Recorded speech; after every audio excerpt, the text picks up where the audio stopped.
Hi, I'm George Yancey. Let's shatter some paradigms. The paradigm I want to shatter today is a paradigm of Christians and social justice. And I think I'm going to shatter it in a way that doesn't feel really good to the people on the far left or the far right. Because I think Christians have a role in social justice, and I want to explain why. So, when you think about people who were abolitionists, who do you think about? Do you think about Christians? You should. The early abolitionists, by and large, were Christians. They were Christians who saw the horror of slavery and wanted to do something about it. A lot of the early abolitionists used their Christian faith. In fact, a famous abolitionist over in England, William Wilberforce, his Christianity led him to leading England to abolish the slave trade. So, why were Christians so involved in slavery?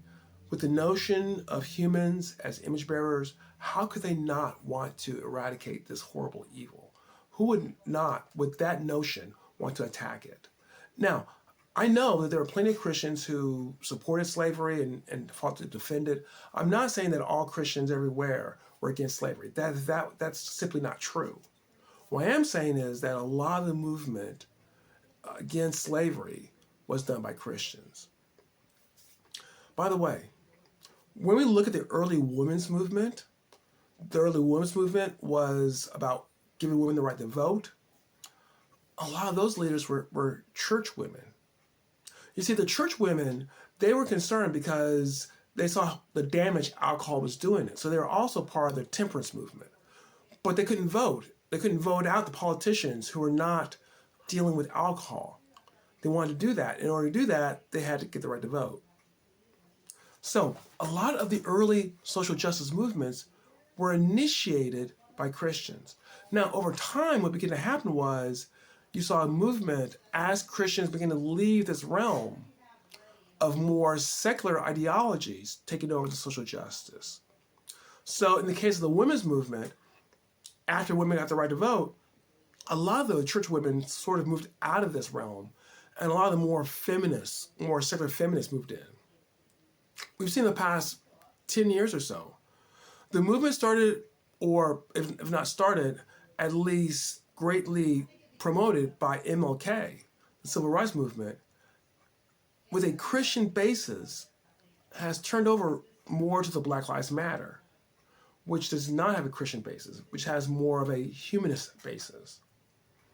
So social justice has gone from something that was distinctively Christian to something that's distinctively humanist. I want to be clear about this. To the degree these movements are addressing real issues, I'm glad they're being done by somebody. And if Christians are not going to do them, then they're going to be done by someone else. The problem, as I see it, is that we Christians are in a position to do it better. And the reason why we're in a position to do it better is we have a better notion of the nature of humans. You may have seen my video where I talk about perfectibility versus depravity. And one of the arguments I make is that the nature of humans is at stake. Perfectibility says that we can perfect humans. Depravity says no, we will not perfect humans. The humans will not become perfected in this lifestyle, in this lifetime. So, who's right? I think depravity is a better notion of it. And when you don't have that, the humbleness, the acknowledgement depravity brings, when you fail to have that, you create movements that focus not on everyone, but only on the people you care about. And I think we're seeing this in the modern social justice movements. Black Lives Matter, and feel free to go to their website. They are about blacks. And they show relatively little concern about non-blacks, sometimes about some other racial minority groups. They're not concerned about poor white rural farmers. They're not concerned about things that are not dealing with African Americans. Much of the feminist movement is very pro-women, and while anti-man may be too strong, there's an apathy towards the fact that men are committing suicide at higher rates than women. Why don't we want to do something about that? The focus becomes, and these groups even tell you, we're focused on these people. We're not focused on everyone. But if you look at a lot of the early movements, for example, the abolition movement was, yes, it's about freeing blacks. But as you saw it develop into the civil rights movement, and King writing not just about blacks, but about whites and how their soul had been damaged, and wanting a multiracial movement, Poor People's March, wanting to serve everyone, something I'm not seeing with Black Lives Matter. And the early feminist movement, the early temperance movement, was about saving the family. It wasn't about just women. It was about women getting the right to vote. Yes, it was about women. Women were being mistreated, but it was also about saving the family. That vision is lost. And what we see is a replacement of identity politics. Now, I'm going to have a set of videos on identity politics that you can look into, and I'll post that in here if it's ready. If it's not ready, then I won't post the link, but I will post that link in here when it is ready. That identity politics is a problem. It prevents us from building consensus in our movements. So when Christians are not concerned about social justice, it's going to be done. If it's not done by Christians, it's going to be done by those who do not appreciate their own depravity and will create an identity politics movement that is detrimental to truly finding community in our society. We Christians need to be part of social justice.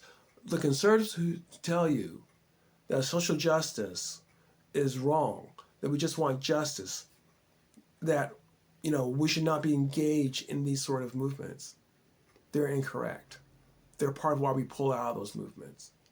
The progressive who says, well, the way to do social justice is identity politics. If you're not with us on identity politics, we don't need you. They're wrong too. We Christians need to be the balance and to make society better. It is a way of witnessing to society by engaging in these social justice movements and making them better. When we Christians don't engage in social justice, everyone hurts. Does this shatter a few paradigms for you? And think about how social justice in the Christian worldview should be? If it does, then I hope that you think about this more deeply. I also ask, if you don't mind, if you with me, please like my content, subscribe, leave a comment. Things that a content provider like me needs, yes, please. I'm going to ask you, it doesn't cost you anything. I hope you've enjoyed this. And please come back again where we can shatter some more paradigms.